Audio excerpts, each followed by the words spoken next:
Buen dia, and thank you to the American Choral Directors Association for inviting me to speak to you all today. It is a great honor to be among this community of people who share a love of choral arts. I am so encouraged to see the steady growth of our community. Imagine, this organization began with just 35 choral conductors in 1959. And here I am speaking to an audience of thousands. This amazing accomplishment is a testament to how one community can create ripple effects beyond our imaginations. As teachers and leaders, I can tell you firsthand what we do makes a difference. Some changes we see right away, some manifest over time, and some we may never know about. We are in an unprecedented time. 2021 is on the heels of an extraordinary year. But today, I want to take a closer look at the choral world. Let's look back at the time before the worldwide pandemic. I remember hearing stories about the future of classical music and its challenges. Challenges to expand both its audiences and its funding, to create innovative ways to present itself. Some said classical music seemed stressed and it was needing to reinvent itself in order to remain relevant in a world that was dominated by YouTube and online musical concerts. Classical music composers, including me, were doing all we could to attract attention while using the foundational rudiments of the past. But now, we have the opportunity to reinvent ourselves. This month, March, marks a year since coronavirus was first declared a national emergency.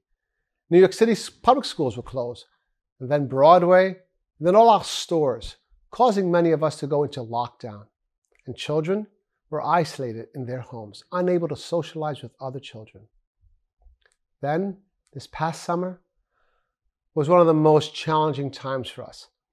Social unrest rocked our nation and exposed the trauma Black and brown communities have experienced for centuries. This confluence of crisis is uncharted waters, yet it's all connected. We have the choice to let it paralyze us or use it to catapult and to break the illusions of what we thought we were. Let's take this time to understand who we have become this past year, to realize what we can do to create change, to talk about reimagining who we can be in the future, and to talk about the opportunity that we now have. I was told by Lisa Schultz, who was a design director and fashion arbiter for The Gap in 2001 and was featured as one of the world's top 25 most influential people by Time magazine, that, here you go, fashion is an illusion. She made me realize I didn't dress myself. She dressed me. She dressed most of us. Have you ever stopped to think how our musical brands have influenced us? Or about the moment you made a decision to become the musician you are today? We have similar influencers in the choral world, and those influences created who we are as a choral community. A long time ago, I realized that I didn't really pick my repertoire and my audition process. My influencers did.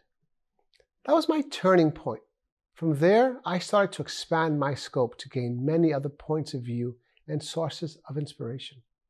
So you see, music is an identity, and it brings us all who want to be part of a particular illusion together.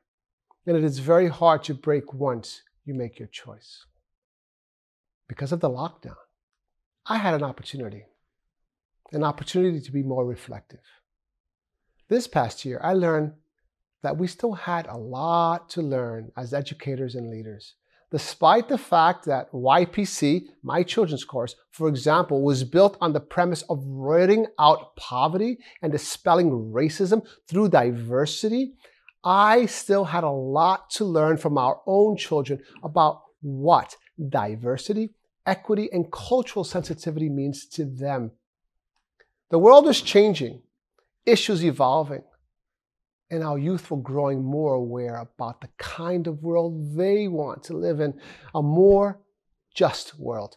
And maybe our work as choral leaders can also adjust.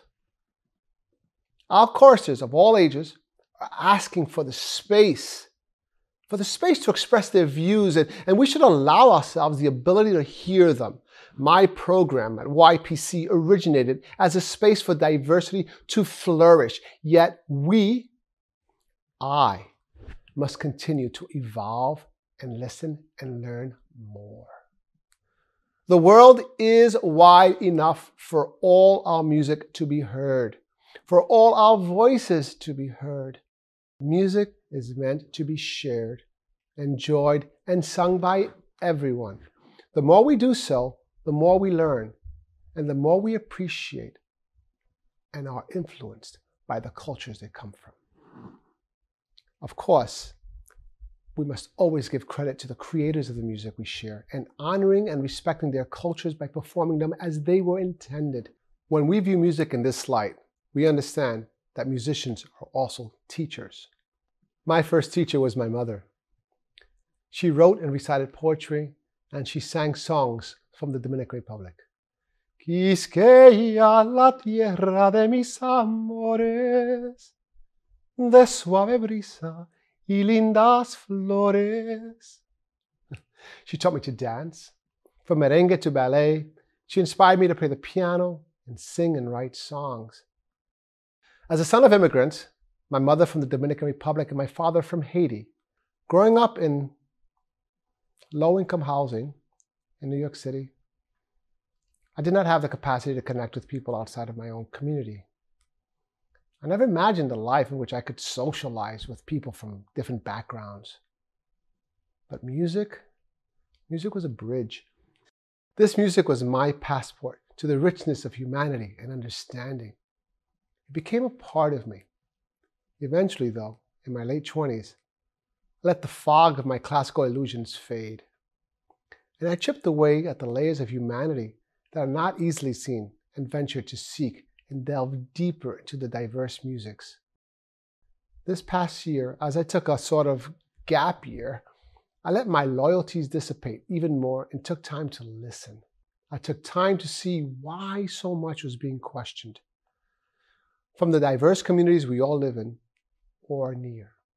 It was clear to me that what I started doing 3 decades ago with YPC and knew then was the way of the future was now only starting to be understood. Diversity is not just putting people from diverse backgrounds in a room and letting them sing. That's a great start. But now we must make the space for them to build and to embrace, to listen, to share, and to be with each other. It's time for us to notice that our choral community is growing up. And it's time for leaders to see not a slow falling decay of singing, but the opportunity to shift. It is possible that our choristers and college students are seeing through the emperor's clothes. It is possible they are seeing a time when our youth are questioning the ways we were taught. It is possible our communities are asking us to move on and let the new in. And it is possible that the world is wide enough for all to participate. Now, when I say we must move on and let the new in, that does not mean abandoning the music of our past. Let's look at the 4 R's that are often used in connection with saving our planet. Reduce, reuse, recycle, rethink. We can apply these same concepts to our musical landscape. Reduce. Let's create access by reducing barriers that keep communities from participating.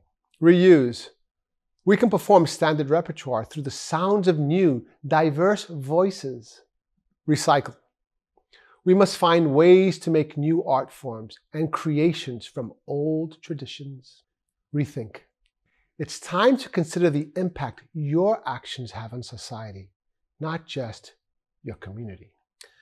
As we go back, we will all go back differently. Business as usual is no longer acceptable because the world has changed, and so have we. We have learned so many new lessons and have challenged ourselves to learn new ways of teaching and listening. So many of us were forced to learn new skills. We developed online rehearsal techniques, became video editors and audio engineers, knowing this was our only way to survive musically and spiritually. This is a time of innovation, reinvigoration, and reimagination. A time to rework our practices and find new ways to keep our community growing. We need to believe that we can do this, to rekindle our passion and carry this innovative approach to our rehearsals. Once we're able to come together, we need to recognize not only is the music very important, but so is the social aspect of all we do. We must create a space for everyone where diverse voices can be heard, and we must take time to learn about each other and ourselves through the music and the dialogues that happen along the way. So I say to you, music educators, music conductors, music teachers, listeners, and lovers of choral art, we are the community that can change the world. Even on our most difficult days, we are affecting choristers' lives in ways beyond our imaginations. Let's come together in the key of love. Sing on. Thank you.